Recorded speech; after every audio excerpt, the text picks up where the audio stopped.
Shalom, selamat pagi anak-anakku sekalian dan Bapak Ibu guru serta orang tua murid yang berada di rumah. Kita bersyukur hari ini Tuhan masih memelihara kita dan kita masih diberikan kesempatan untuk menikmati kehidupan sampai dengan hari ini. Anak-anak yang diberkati Tuhan, kita ada dalam ibadah pembinaan rohani setiap hari Sabtu, dan Ibu berharap bahwa kerajinanmu untuk terus memuliakan Tuhan di dalam ibadahmu lewat setiap peribadatan, baik itu di rumah maupun yang diselenggarakan oleh pihak SMP Negeri 2 Kupang. Ibu berharap bahwa kalian tetap semangat dan terus untuk mengikuti ibadah. Kita akan memulai ibadah kita pada pagi hari ini dengan menaikkan pujian Cinta Sejati.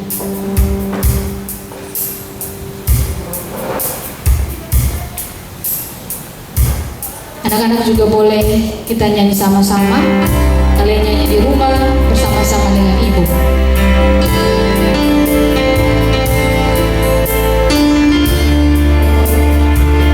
Dengan hati yang penuh ucapan syukur, wajah yang bersukacita, karena kita yakin bahwa Tuhan memelihara kita sampai dengan saat ini.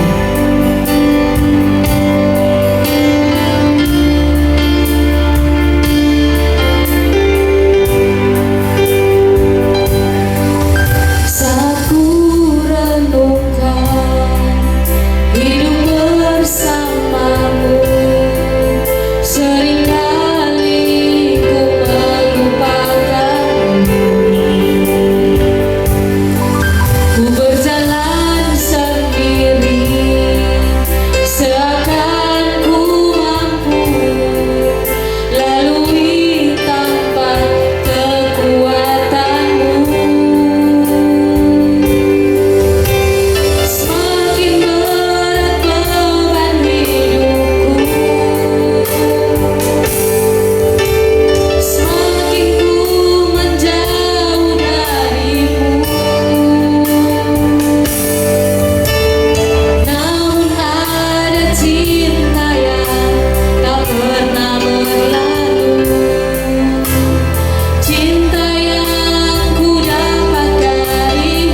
Tuhan Yesus yang baik, sahabat kami semua, kami percaya bahwa kami ada sampai dengan saat ini itu karena kemurahan Tuhan yang masih Engkau berikan kepada kami.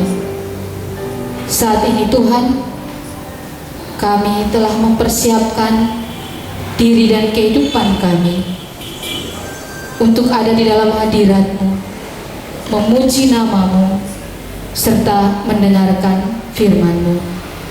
Tuhan memberkati kami semua, keluarga besar SMP Negeri 2 Kota Kupang, anak-anak yang mengikuti ibadah di rumah, Bapak Ibu guru dan orang tua, telah melindungi kami dengan kuasa-Mu, sehingga kami boleh terlindungi dari segala kuasa jahat yang ingin merusak dan mencobai kehidupan kami.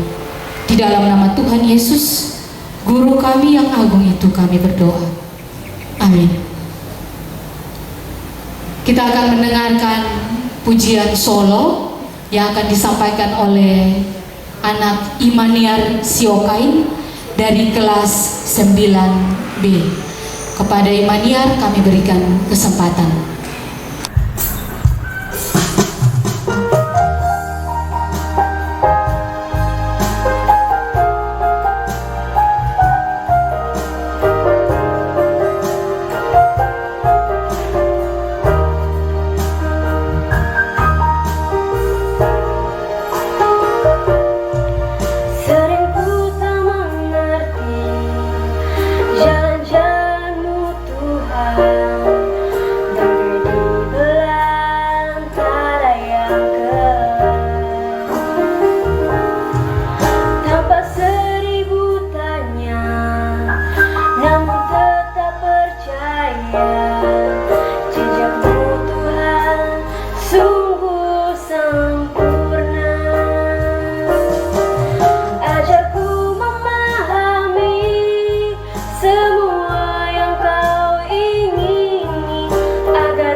Terima kasih untuk Imaniar yang telah menyampaikan pujiannya bagi hormat dan kemuliaan nama Tuhan.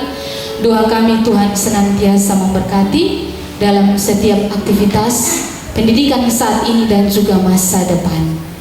Kita akan mempersiapkan diri untuk masuk dalam pemberitaan firman Tuhan. Sebelum itu kita menyanyi pujian, bagi Tuhan tak ada yang mustahil. Anak-anak, siapkan hati Alkitabmu untuk nanti sebentar kalian boleh membaca bagian firman Tuhan yang telah dipersiapkan oleh hamba Tuhan. Bagi Tuhan tak ada yang mustahil.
disampaikan oleh Ibu Adel. Kepada Ibu Adel kami persilakan.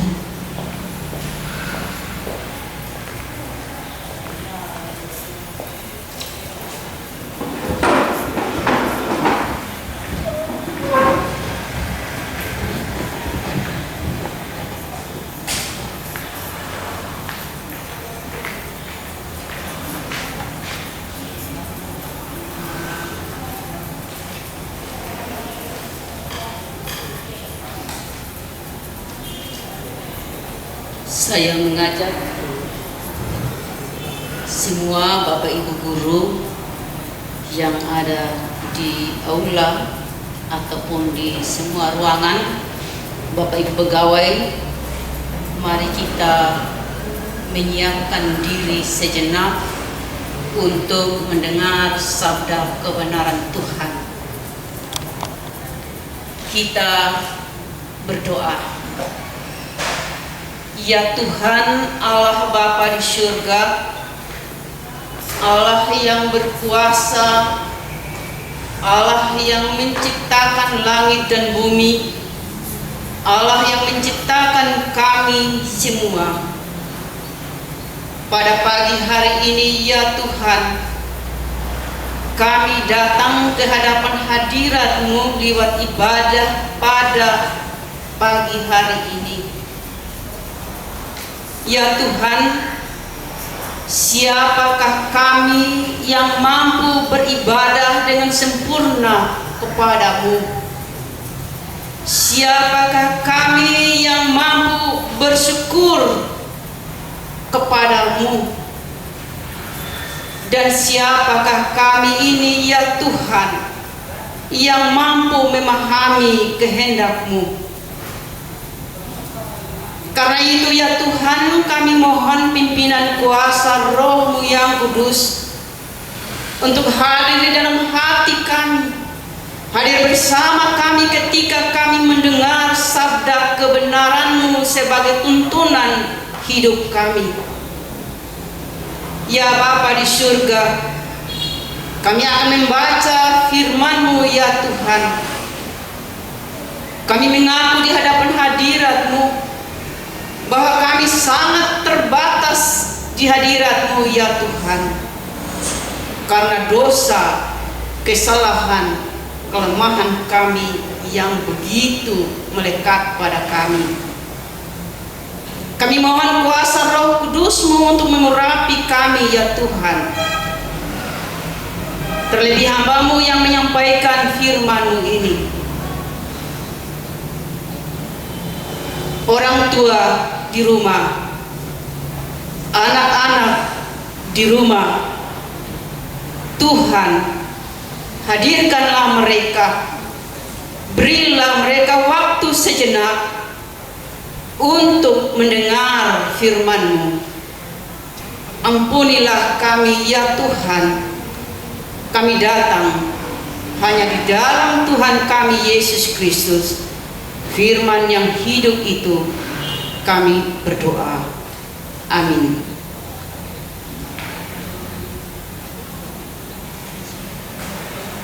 Bapak Ibu, saudara-saudara yang dikasihi oleh Tuhan Yesus, khususnya seluruh peserta didik SMP Negeri 2 Kupang yang sedang belajar di rumah. Mari kita sama-sama membuka kitab suci yang saya ambil dari Kejadian pasal 3 ayat 1 sampai ayat yang ke-16. Kita bisa membaca lewat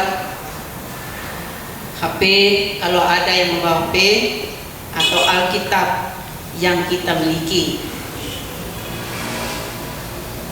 Beginilah yang difirmankan Tuhan bagi kita pagi hari ini. Manusia jatuh ke dalam dosa. Adapun ular ialah yang paling cerdik dari segala binatang di darat yang dijadikan oleh Tuhan Allah. Ular itu berkata kepada perempuan itu, "Tentulah Allah berfirman, semua pohon dalam taman ini jangan kamu makan buahnya, bukan?" Lalu kata perempuan itu kepada ular itu, "Buah pohon-pohonan dalam taman ini boleh kami makan, tetapi tentang buah pohon yang ada di tengah-tengah taman, Allah berfirman, jangan kamu makan ataupun raba itu, nanti kamu mati. Tetapi ular itu berkata kepada perempuan itu, sekali-kali kamu tidak akan mati.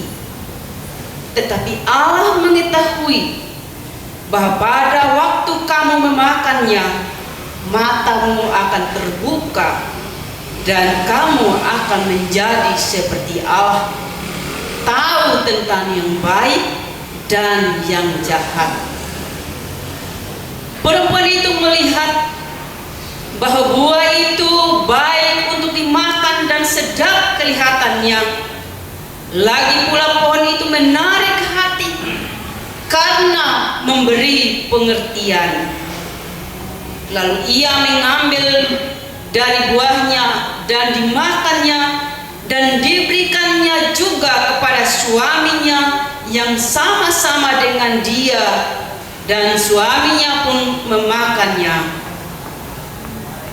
Maka terbukalah mata mereka berdua, dan mereka tahu bahwa mereka telanjang. Lalu mereka menyemat daun pohon ara dan membuat cawat.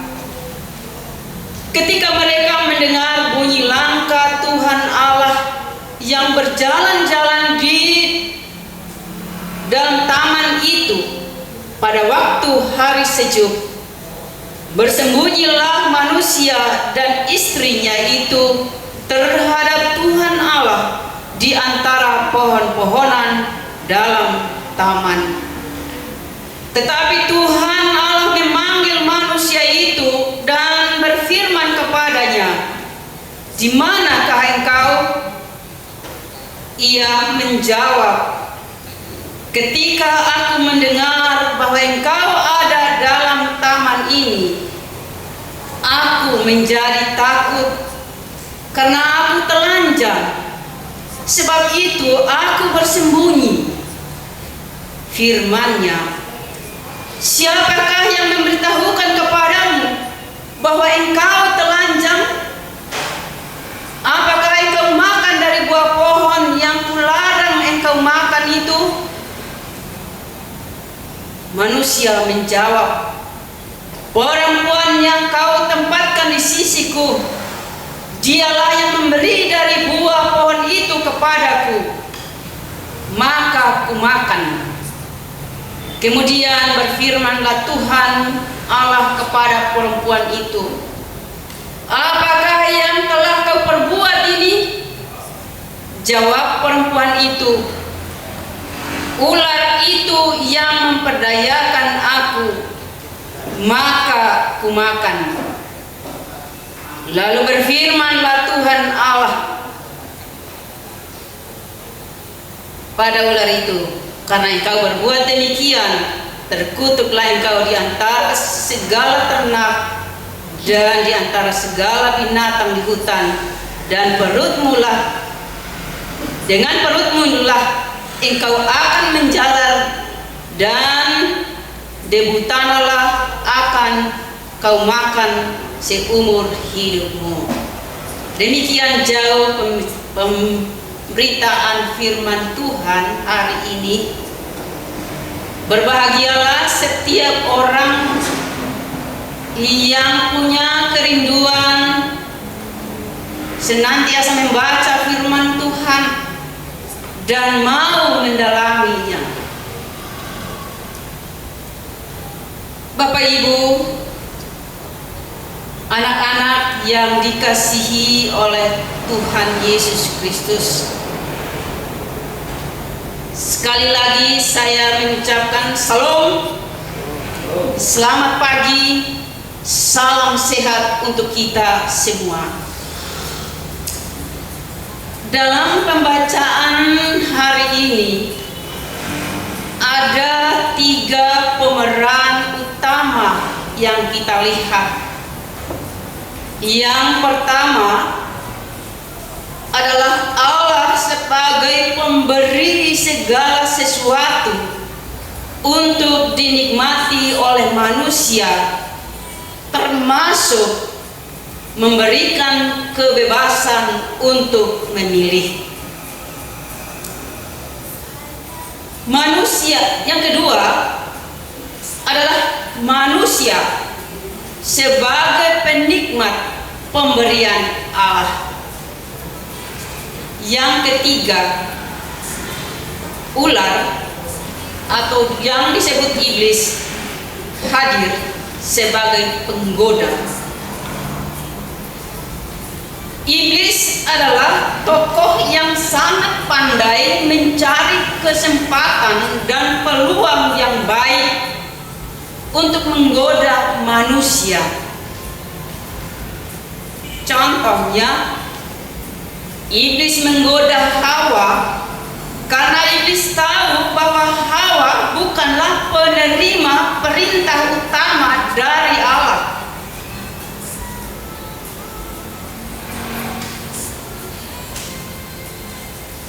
Iblis menggunakan segala cara untuk menggoda dan menjatuhkan manusia. Iblis paling tidak suka jika manusia hidup dalam damai atau bahagia.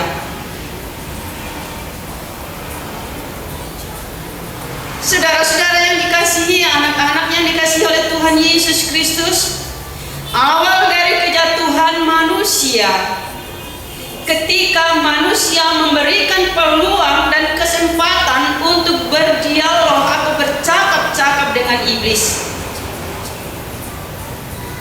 Dan iblis tahu bahwa pasti Hawa menambah atau mengurangi kata atau perintah Tuhan karena dia bukanlah orang yang utama atau yang pertama menerima perintah itu.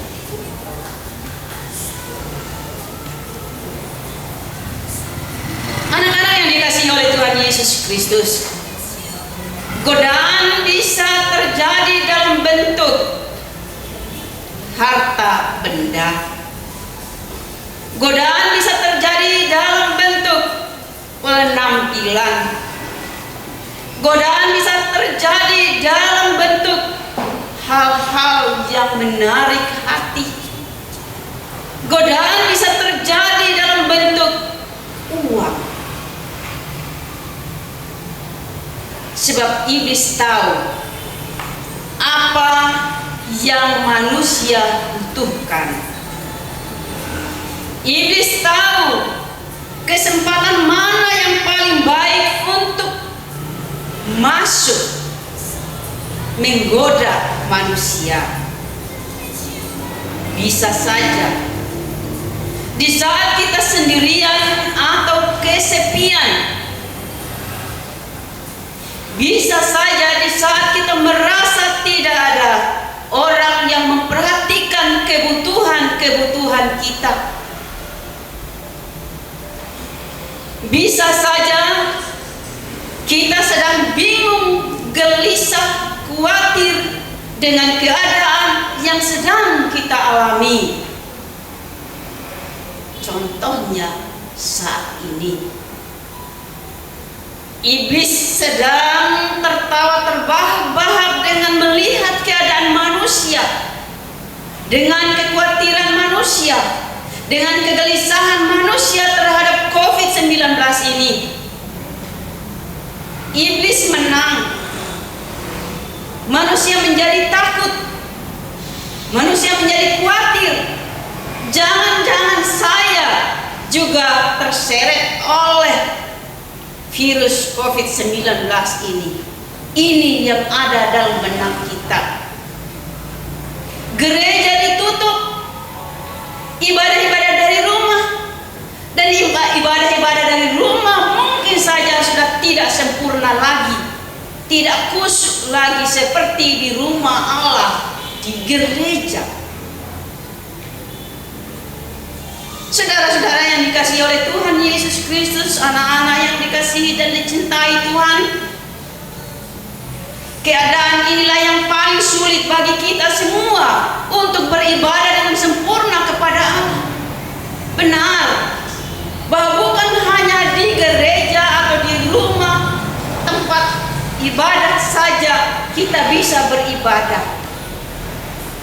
Tetapi yang saya rasakan adalah bahwa di rumah tidak sekusuk seperti di rumah Allah. Inilah situasi yang digunakan iblis untuk menyerang manusia, sehingga manusia menjadi sengsara.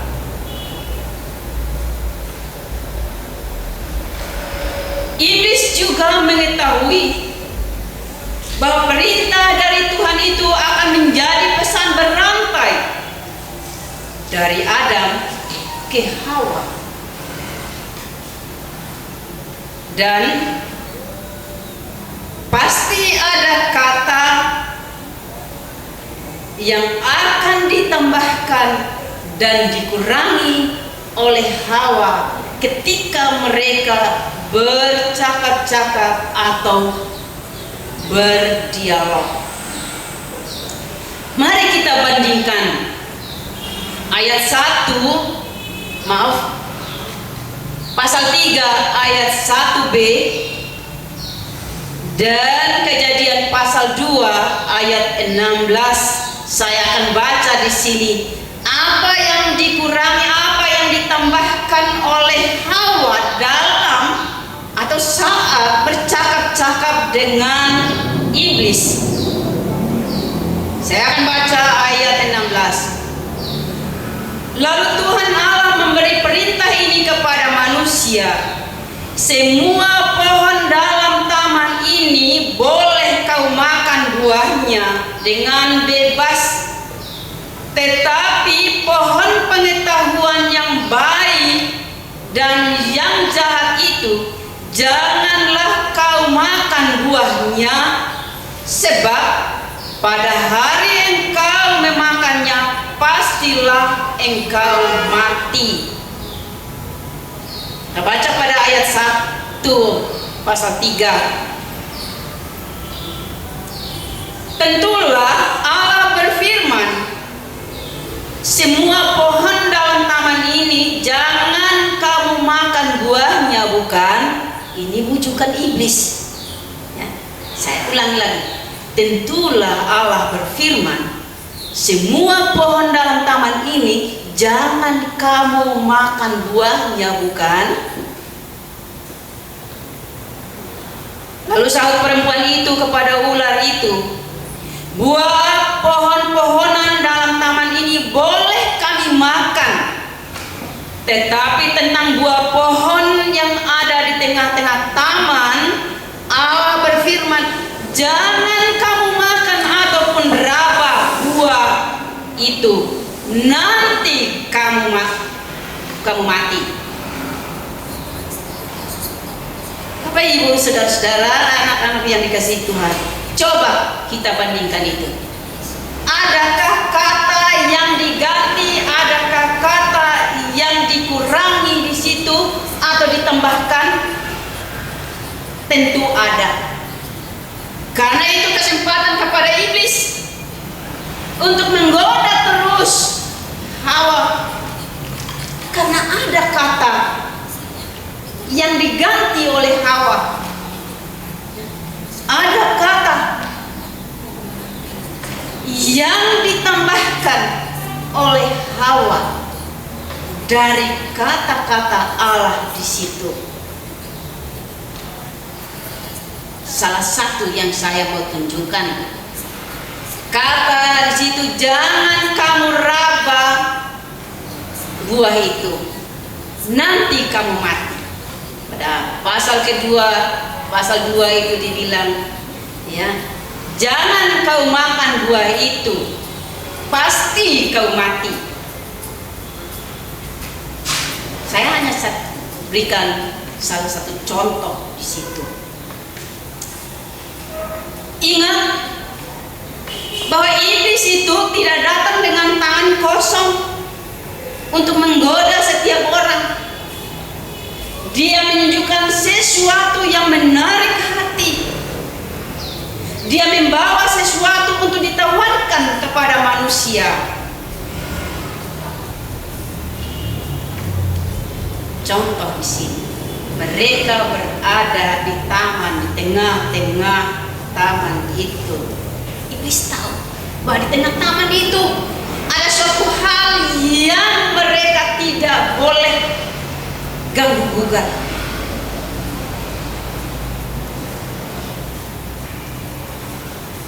Pada ayat pasal 3 ayat 6 di situ kita lihat lagi, perempuan itu melihat bahwa buah pohon itu baik untuk dimakan dan sedap kelihatannya, lagi pula pohon itu menarik hati dan memberi pengertian. Bapak, Ibu, saudara-saudara yang dikasihi oleh Tuhan Yesus Kristus dan anak-anak yang Tuhan Yesus kasihi, ada suatu pengalaman yang kami alami guru-guru SMP Negeri 2 Kupang, bahwa ada orang dari jauh menawarkan suatu botol minuman yang katanya kalau diisi air lalu kita minum, maka seluruh penyakit dalam tubuh itu, apalagi orang yang mengalami sakit mah, akan menjadi sembuh total. Kata-kata yang begitu enak didengar, bujukan yang begitu dahsyat, maka semua guru mengambil botol itu untuk mengisi air minum dengan tujuan supaya saya sembuh dari sakit mah atau penyakit lain yang ada dalam tubuh saya, termasuk saya di dalamnya. Ternyata setelah diisi air dan diminum, terus minum dan terus minum, tidak ada perubahan satupun. Berapa harganya? Harganya adalah Rp1.800.000. Tidak tanggung-tanggung, karena punya keinginan untuk menjadi sembuh. Ini suatu tawaran contoh nyata yang selalu membujuk kita untuk bertindak. Bapak, Ibu, saudara-saudara yang dikasihi oleh Tuhan Yesus Kristus, setiap kali kita bertindak itu merupakan hasil dari sebuah keputusan. Dan keputusan bagaikan persimpangan jalan yang harus kita pilih. Dan kita tidak bisa memilih kedua-duanya, karena kita tidak bisa membagi diri. Kita harus memilih salah satu dari antara dua itu. Dan apabila kita salah memilih, akibatnya kita akan tanggung. Oleh karena itu, di dalam memilih sangat-sangat membutuhkan hikmat.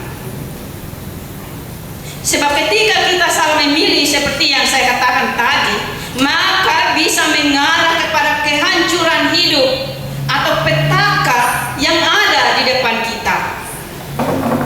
Nah, mari kita melihat apa sebenarnya hikmat itu.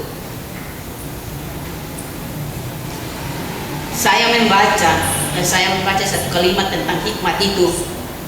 Hikmat adalah suatu pengertian dan pemahaman yang dalam. Saya sekali lagi ulang, suatu pengertian dan pemahaman yang dalam mengenai orang, barang, kejadian-kejadian atau peristiwa atau situasi yang dihadapi, yang menghasilkan kemampuan untuk menerapkan persepsi, penilaian, dan perbuatan sesuai dengan pengertian. Ada juga yang berpendapat bahwa hikmat adalah penggunaan suatu pengetahuan yang benar. Sekali lagi, hikmat adalah penggunaan suatu pengetahuan yang benar. Dan lawan dari hikmat adalah kebodohan atau kebebalan.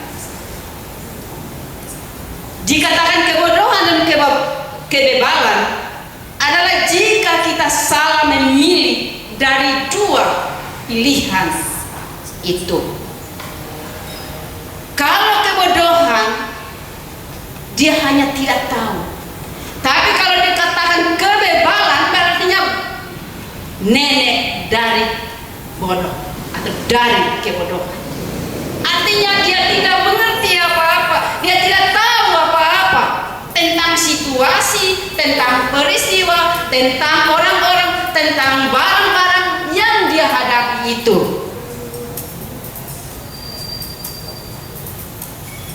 Bapak Ibu dan saudara-saudara yang kekasih, mari kita ingat peristiwa atau riwayat hidup dari Salomo. Mengapa Salomo meminta hikmat untuk memulai tugas dan pekerjaannya? Jawabnya, karena ia masih sangat muda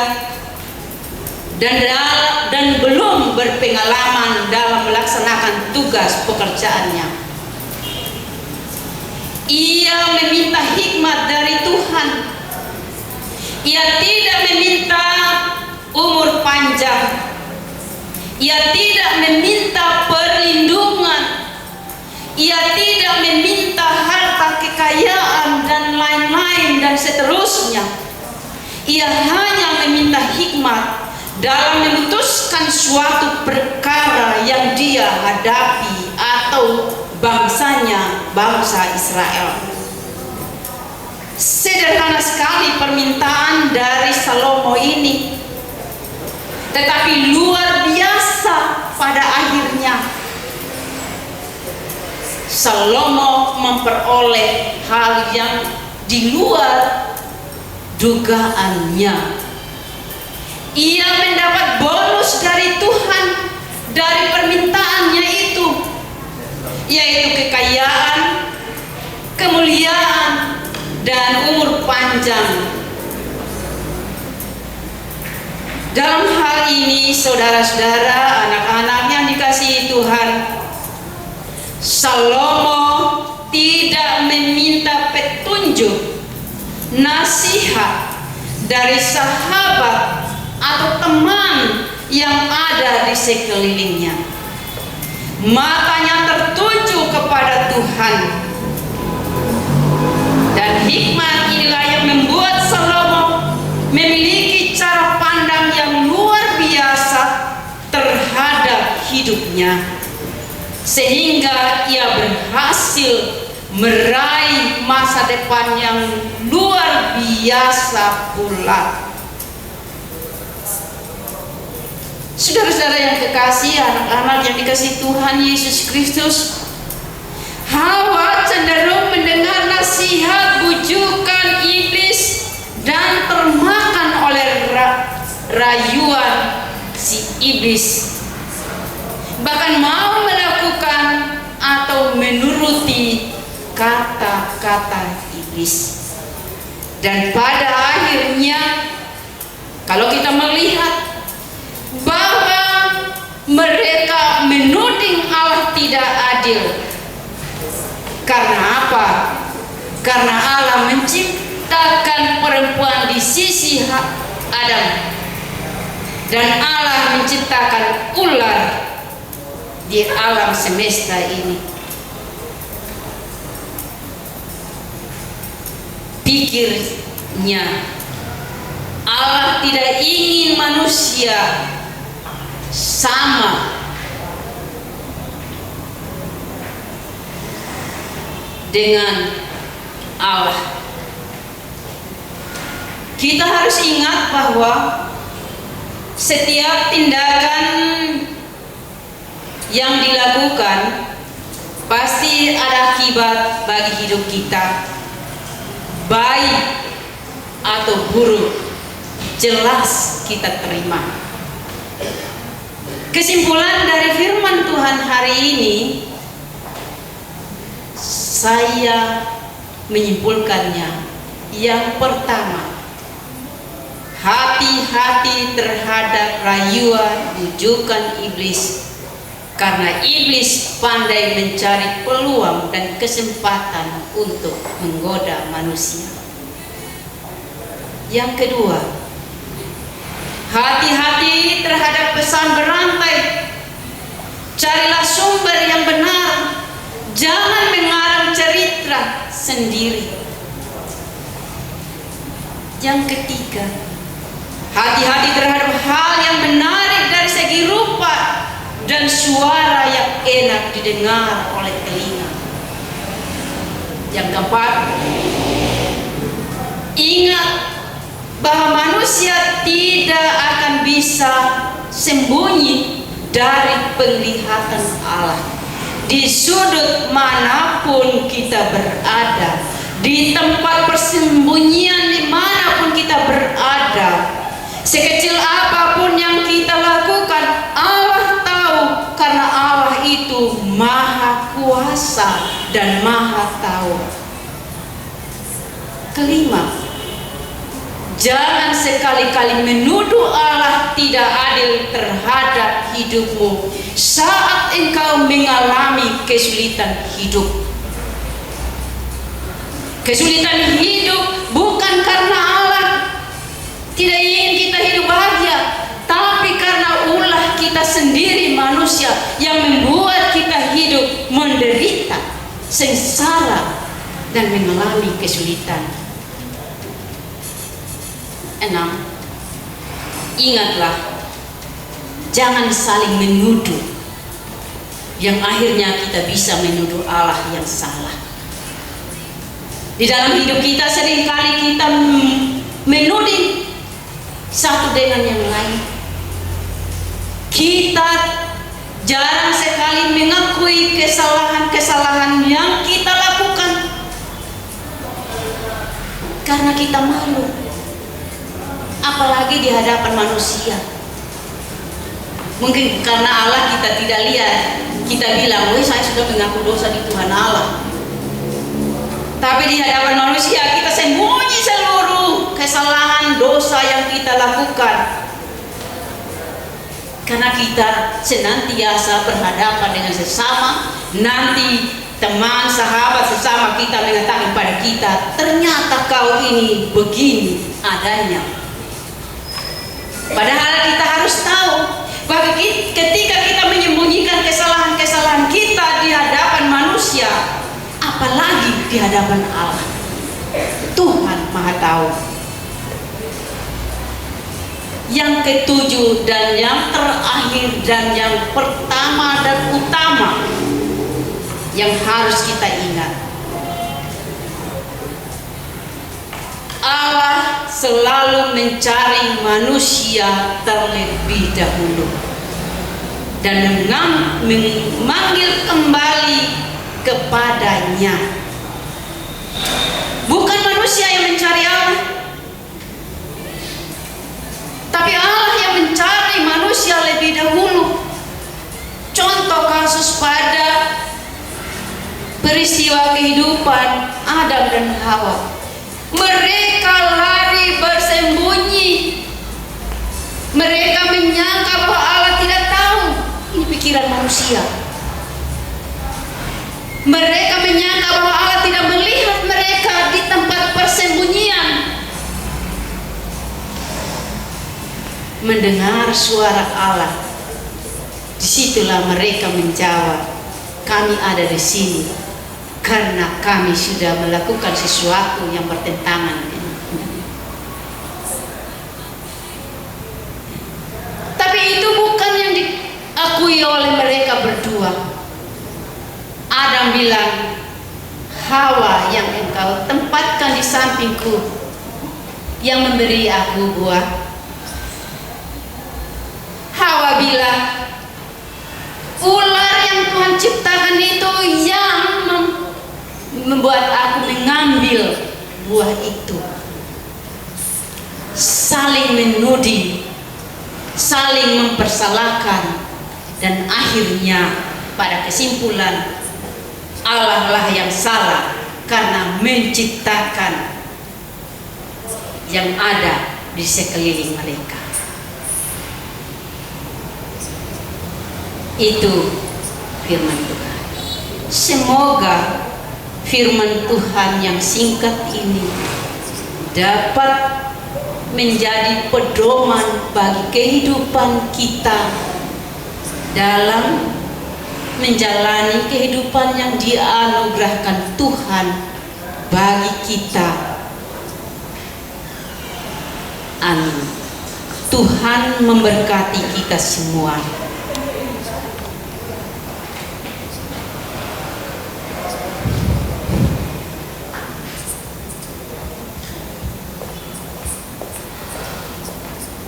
Terima kasih untuk Mama Adel yang telah menyampaikan kebenaran firman Tuhan.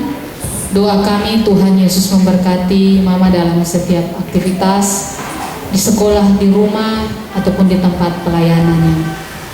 Anak-anak, sebelum kita masuk dalam doa syafaat, ada persembahan pujian solo yang akan disampaikan oleh Ibu Yusnuni. Kepada Ibu Yusnuni kami berikan kesempatan.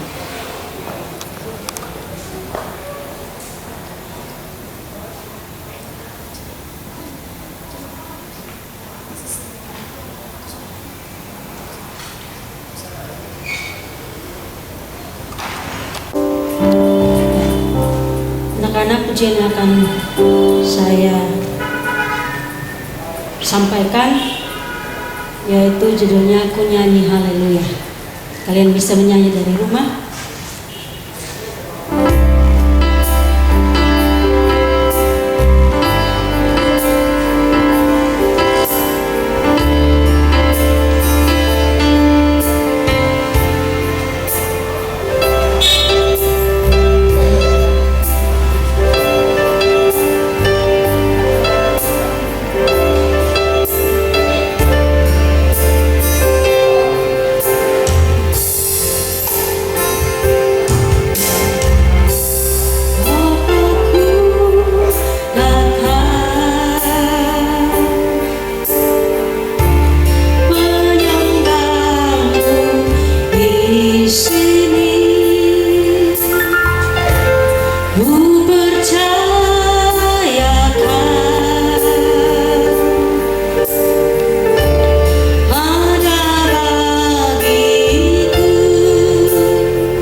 kasih Tuhan Yesus memberkati.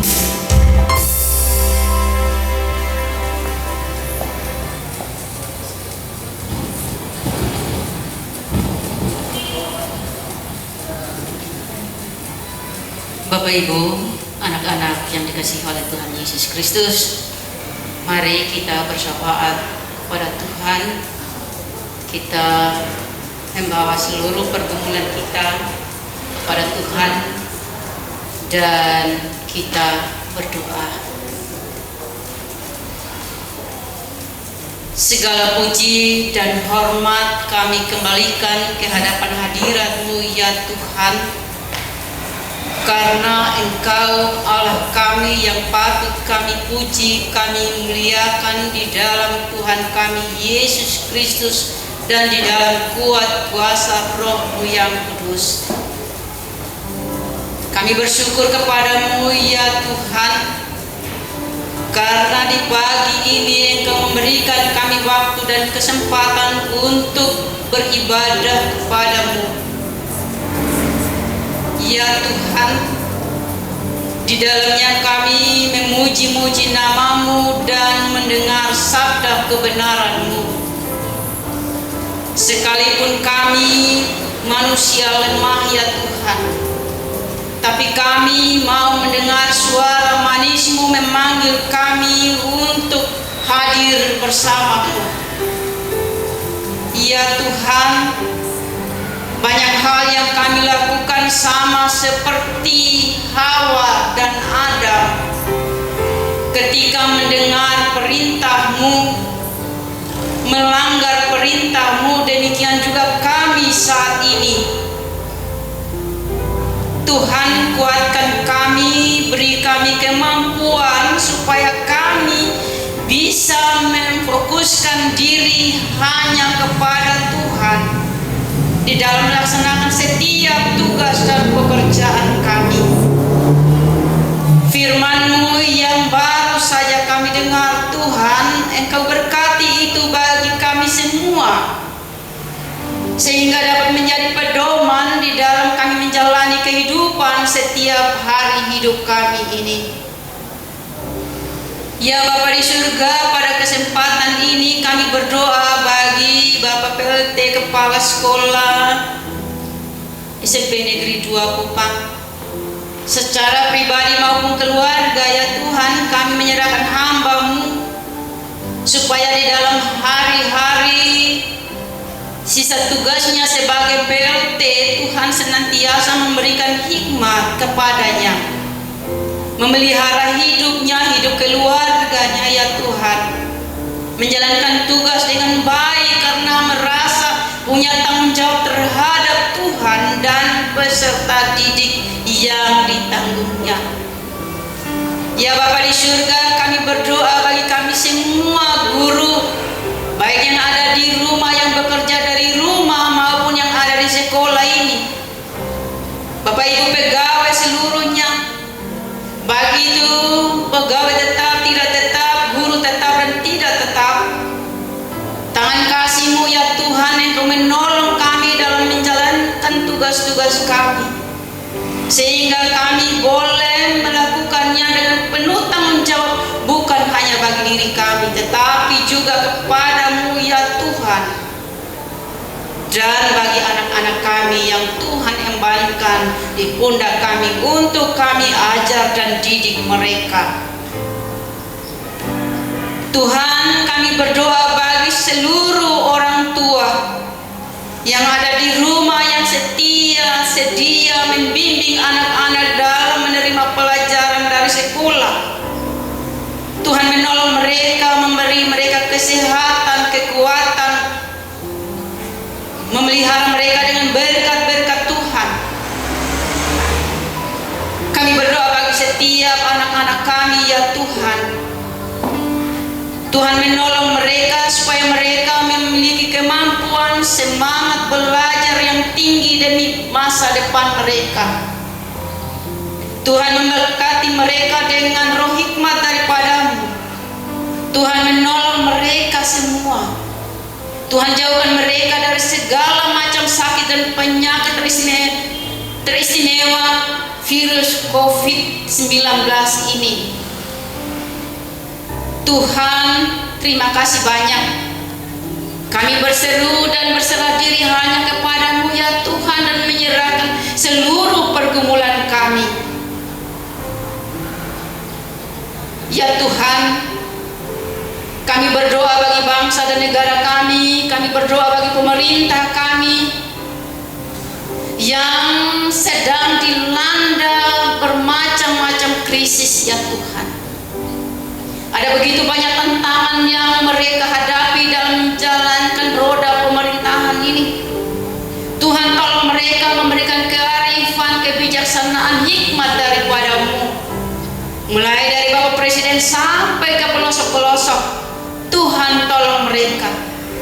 Kami berseru kepadamu ya Tuhan, dengan situasi COVID seperti ini, semakin banyak yang berjatuhan karena COVID-19 ini ya Tuhan. Tuhan, hanya kepadamu kami dapat berseru dan menyerahkan hidup ini, meminta pertolongan dan perlindungan daripadamu ya Tuhan.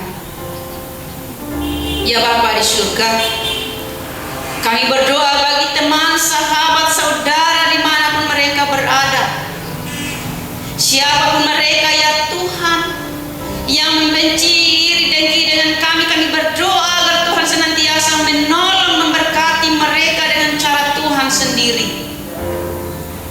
Kami berdoa bagi teman-teman kami yang sudah menyiapkan acara ibadah pada pagi hari ini. Tuhan, dengan tangan-Mu yang penuh berkat itu Engkau memberkati mereka. Tuhan menolong mereka, sehingga mereka dalam setiap tindak tanduk boleh memuliakan nama Tuhan, dan Engkau dipuji-puji dalam hidup ini ya Tuhan. Di dalam nama Tuhan Yesus kami berdoa, kami bersyukur, kami menyerahkan hidup ini. Amin.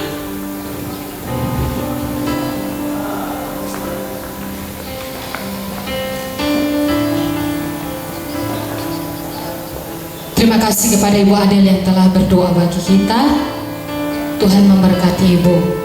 Mari kita mengakhiri ibadah kita pada pagi hari ini dengan kita menaikkan pujian Hatiku Percaya.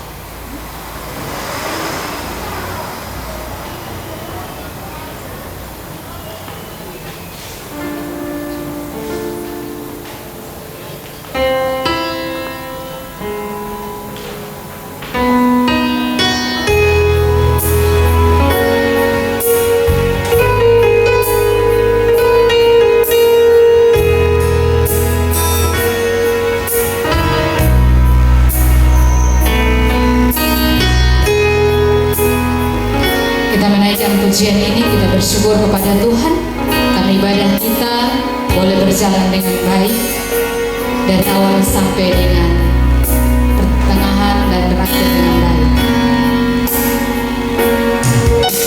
Saat ku tak melihat jalanmu, saat ku tak mengerti rencana, tetap ku pegang janjimu, pengharapan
ibadat sudah selesai.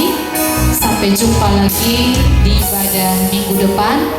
Dan untuk anak-anak kelas 7, 8, dan 9 yang ingin mengisi puji-pujian pada ibadat pembinaan rohani, videonya bisa dikirim ke guru mata pelajaran yang mengajar di kelasmu masing-masing. Sampai jumpa, Tuhan memberkati. Shalom.